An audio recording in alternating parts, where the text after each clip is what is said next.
వస్తాను 8 లక్షల కోట్ల అప్పు చేయలేదని మీరు రుజువు చేస్తే అక్కడే రాజీనామా చేసి వెళ్తాను అన్నారు.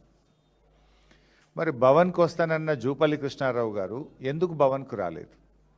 ఇక్కడ కేటీఆర్ గారు మేమిద్దరం కూడా ఆయనకు స్వాగతం తెలిపి బొకే ఇచ్చి షాలు కప్పి చర్చించడానికి కుర్చీలు వేసి వేదిక కూడా సిద్ధం చేసి పెట్టాం. కానీ ఆయన తోకముడ్చారు. నిజంగా చెప్పాలంటే జూపల్లి కృష్ణారావుకు చీము నెత్తురుంటే, ఆయనకేమన్నా పాలమూరు పౌరుషం ఉంటే తక్షణమే ఆయన రాజీనామా చేయాలి. నిన్నేమన్నాడు? 8 లక్షల కోట్ల అప్పు బీఆర్ఎస్ ప్రభుత్వం చేసింది, అది నేను చూపిస్తాను నిన్న అన్నాడు. ఇవాళ ఏమన్నాడు తెలుసా? ఆయనే 1 లక్ష కోట్లు తగ్గించి 7 లక్షల కోట్ల అప్పు చేసిందని ఇవాళ మాట్లాడిండు. నిజంగా చర్చ జరిగి ఉంటే 3 లక్షలకో 4 లక్షలకో ఒప్పుకునేవాడు, ఇంకో 3 లక్షలు తగ్గేది చర్చ జరిగి ఉంటే. ఆ వీడియో ఒకసారి చూద్దాం. నిన్నేమన్నాడు జూపల్లి గారు? మిగులు బడ్జెట్, ధనిక రాష్ట్రం, హైదరాబాద్ ఆదాయం ప్లస్ 8 లక్షల కోట్ల అప్పు. 8 లక్షల కోట్ల అప్పు బీఆర్ఎస్ పార్టీ అవసరప్పుడు నేను వస్తా. నేను చెప్పింది అబద్ధమైతే నేను పొద్దున్నే రేపు స్పీకర్కు రాజీనామా ఇస్తా. సుమారుగా 7,30,000 కోట్ల అప్పు చేసి రుజువు చేస్తే, రుజువు చేయకపోతే నేను రాజీనామా చేస్తాను. నిన్న 8 లక్షల కోట్లు అన్నాడు, ఇవాళ 7 లక్షల కోట్లు అన్నాడు. 1 లక్ష కోట్లు ఆయనే తగ్గించింది కదా. మరి నువ్వు రాజీనామా చేయి ఫస్ట్. నువ్వే అన్నావు 8 లక్షల కోట్లు నేను రుజువు చేయకపోతే రాజీనామా చేస్తాను. నిన్నటికి ఇవాళటికి 1 లక్ష కోట్లు తగ్గిందా? నిజంగా చర్చ జరుగుంటే ఇంకో 3 లక్షల కోట్లు తగ్గేది. అంటే ఇలా జూపల్లి గారు ఆయనలో సబ్జెక్ట్ లేక పసలేక ఈరోజు చర్చకు రాకుండా ముఖం చాటేశారు. మేము సవాల్ వేయలేదు. ఇప్పుడు మా కేటీఆర్ గారు నిన్న ముఖ్య రేవంత్ రెడ్డికి సవాల్ వేసిండ్రు. కానీ నువ్వు ఆ సవాల్ని స్వీకరించి నేనే తెలంగాణ భవన్కి వస్తున్నాను మీరే చెప్పారు కదా జూపల్లి గారు. మరి ఎందుకు రాలేదు? వచ్చి ఉంటే తేలిపోయేది కదా. అంటే దీన్ని బట్టి ఇవాళ జూపల్లి కృష్ణారావు గారి దగ్గర విషయం లేక తోకముడిచినారు.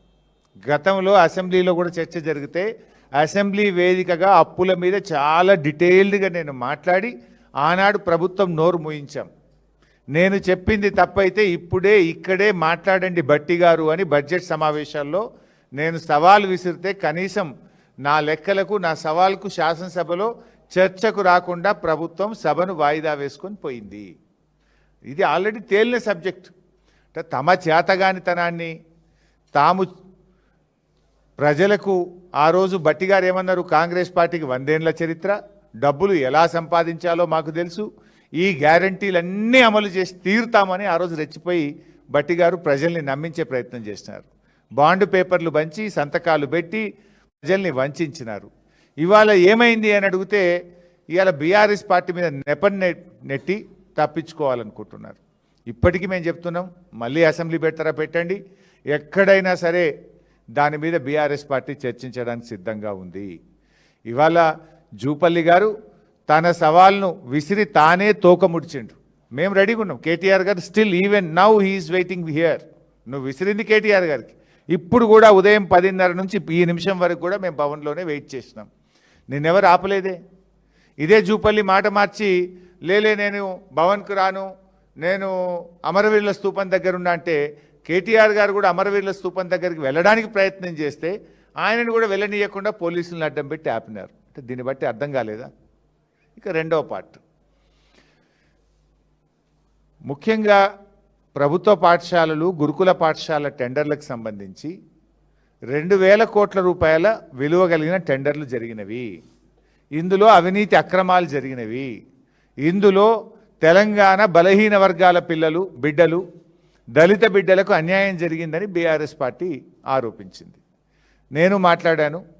సీనియర్ అధికారిగా పనిచేసిన మా పార్టీ ప్రధాన కార్యదర్శి ఆర్ఎస్ ప్రవీణ్ కుమారు, గౌరవ మాజీ మంత్రివర్యులు కొప్పుల ఈశ్వర్ గారు కూడా మాట్లాడినారు. ఈ అంశం మీద చర్చకు సిద్ధమని అనేకసార్లు అనడం తోకముడ్చడం. దీంతో మా ఆర్ఎస్ ప్రవీణ్ గారు ఈరోజు సోమాజిగూడ ప్రెస్ క్లబ్లో ఉదయం 12 గంటలకు మేము వస్తున్నాం, మీరు రండి అని స్పష్టంగా ఆయన సవాల్ వేసినారు. ప్రెస్ క్లబ్ బుక్ చేసినారు, అన్ని ఏర్పాట్లు చేసిండ్రు. మరి ఎందుకు ప్రెస్ క్లబ్కు రాలేదు? ప్రెస్ క్లబ్కు రాకుండా ట్విస్ట్ ఇచ్చిండ్రు. ఏమని? లేలే ప్రవీణ్ కుమార్ గారు మీతో మేము మాట్లాడడం, హరీష్ రావు వస్తేనే మాట్లాడతాము అని ట్విస్ట్ ఇచ్చిండ్రు. యాక్చువల్గా నాకు ఇవాళ షెడ్యూల్డ్ ప్రోగ్రామ్ నా కాన్స్టిట్యున్సీలో 4-5 ఇంపార్టెంట్ ప్రోగ్రామ్స్ ఉండే. బట్ అయినా మీరు ట్విస్ట్ ఇచ్చినప్పుడు, నన్నే రమ్మన్నప్పుడు ఒక బాధ్యత కలిగిన నాయకుడిగా, ప్రధాన ప్రతిపక్షంగా నా ప్రోగ్రామ్స్ అన్ని క్యాన్సిల్ చేసుకొని మా ప్రవీణ్ అన్నకు ఫోన్ చేసుకొని నేను ఇక్కడికి వచ్చిన. సో కొప్పుల ఈశ్వర్ గారు, నేను, ఆర్ఎస్ ప్రవీణ్ గారు, మేము సోమాజిగూడ ప్రెస్ క్లబ్ పోవాలి. కానీ గౌరవ మంత్రులు కదా, వాళ్ళ మీద ఉండేటువంటి గౌరవంతో 3 మంత్రులు, సరేలే మనకు బేసిజాలు అవసరం లేదు, వాళ్ళు పిలిచిన దగ్గరికే పోదాం, ఏదో మేము పిలిచినాం సోమాజిగూడ, మేము ముందు సవాల్ వేసినాం, ఈడికే రా అని మేము జిద్దుకు పోలే. వాళ్ళు మంత్రులు, చలో గౌరవం ఇద్దాం, వాళ్ళు బిజీ ఉంటారు ప్రభుత్వంలో, వాళ్ళు పిలిచిన కాడికే వెళ్దామని మేము బయలుదేరినాం. బయలుదేరితే మమ్మల్ని మా కార్లను పోలీసులు ఆపేసినారు. అఫ్కోర్స్ ఇలా నాకు హిట్లరే మార్గదర్శకం అన్న ముఖ్యమంత్రి, ఆయనే హోంమంత్రి, ఇంతకుమించి ఆయన ఇంకేదో చేస్తాడని మేము కూడా ఏం ఆశించట్లేదు. నిజంగా మంత్రుల సవాల్ నిజమే అయితే, ఆ మంత్రులు చర్చకు సిద్ధం ఉంటుంటే మమ్మల్ని పోలీసుల చేత ఎందుకు అరెస్ట్ చేశారు? నిజంగా మీరు చర్చకు సిద్ధం ఉంటే మమ్మల్ని గన్ పార్క్ రానియాలి కదా. మేము మీడియాకు ముందే చెప్పినాం, మంత్రులు మమ్మల్ని గన్ పార్క్ ఆహ్వానించారు. సరే, మేము అన్నకాడికి వాళ్ళు రావట్లేదు కదా, వాళ్ళకి ఈగో ఉండొచ్చు, వాళ్ళు పెద్దలు కావచ్చు, మాకేం అట్లాంటివి లేవు, ప్రజల కోసం, రాష్ట్రం కోసం 2 అడుగులు తగ్గడానికి కూడా మేము సిద్ధమని మేము అడిగి బయలుదేరినాం. సరే, బయట పోలీసులు అడ్డుకున్నారు. నేను 3 మంత్రులకు నా మొబైల్ నుంచి ఫోన్ చేశాను. పొన్నం ప్రభాకర్ గారికి ఫోన్ చేశాను, అడ్లూరు లక్ష్మణ్ గారికి ఫోన్ చేశాను, హజారుద్దీన్ గారికి ఫోన్ చేశాను. 3 ఫోన్లు రింగ్ అయినాయి, కానీ 3 ఫోన్లు ఎత్తలేదు.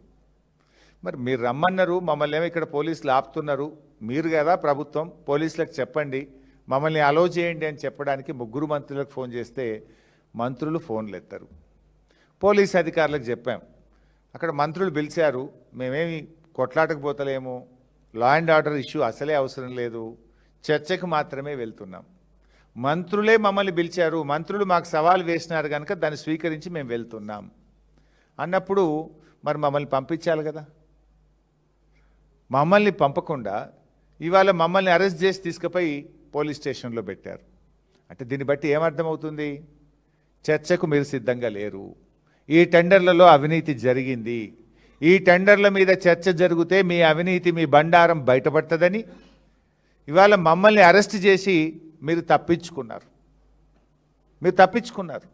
ఇన్ఫ్యాక్ట్ మేము పోలీస్ స్టేషన్ నుంచి కూడా మీడియా ద్వారా పిలుపునిచ్చాం. సరే, మమ్మల్ని అరెస్ట్ చేసి అదేం పోలీస్ స్టేషనే, కంచన్బాగ్ పోలీస్ స్టేషన్లో పెట్టారు, రండి అని అక్కడ కూడా కుర్చీ ఏర్పాటు చేసినాం. కంచన్బాగ్ పోలీస్ స్టేషన్కే చర్చకు రండి, ఇక్కడ కూడా మేము చర్చించడానికి సిద్ధం అని మేము సవాల్ విసిరినాం. లేదు, మీ పోలీసులకు చెప్పండి, కంచన్బాగ్ పోలీస్ స్టేషన్ నుంచి మమ్మల్ని మీ పోలీస్ పహారాలో మమ్మల్ని సెక్రటరియట్కి అయినా, గన్ పార్క్ అయినా, అసెంబ్లీకి అయినా తీసుకెళ్ళండి, మేము మాట్లాడడానికి సిద్ధమని మీడియా ద్వారా ప్రభుత్వానికి, పోలీసులకు విజ్ఞప్తి చేసినాం. అయినా మమ్మల్ని వదిలిపెట్టలేదు. అంటే దీన్ని బట్టి ఏమర్థమవుతుంది? ప్రభుత్వం చర్చకు సిద్ధంగా లేదు, ప్రభుత్వం తోక ముడిచింది, పారిపోయింది అని చెప్పి అర్థమవుతా ఉంది. సాటుకు మాట్లాడేందుకు ఎదురుగానే మీడియా సమక్షంలో, ప్రజల సమక్షంలో కుండబద్దలు కొట్టినట్టు కుల్లా మాట్లాడుకుందామంటే ఎందుకు పోలీసులను అడ్డం పెట్టుకొని డ్రామాలు ఆడుతున్నారు? అంటే దీన్ని బట్టి ఇవాళ రాష్ట్ర ప్రజలకు క్లారిటీ వచ్చింది. ఈ ప్రభుత్వం అవినీతికి పాల్పడ్డది కనుకనే, ఈ ప్రభుత్వం చర్చకు సిద్ధంగా లేదు కనుకనే పోలీసులను అడ్డం పెట్టుకొని చర్చ జరగకుండా చేసిందనేటువంటి విషయం ఇవాళ రాష్ట్ర ప్రజలకు అర్థమైంది.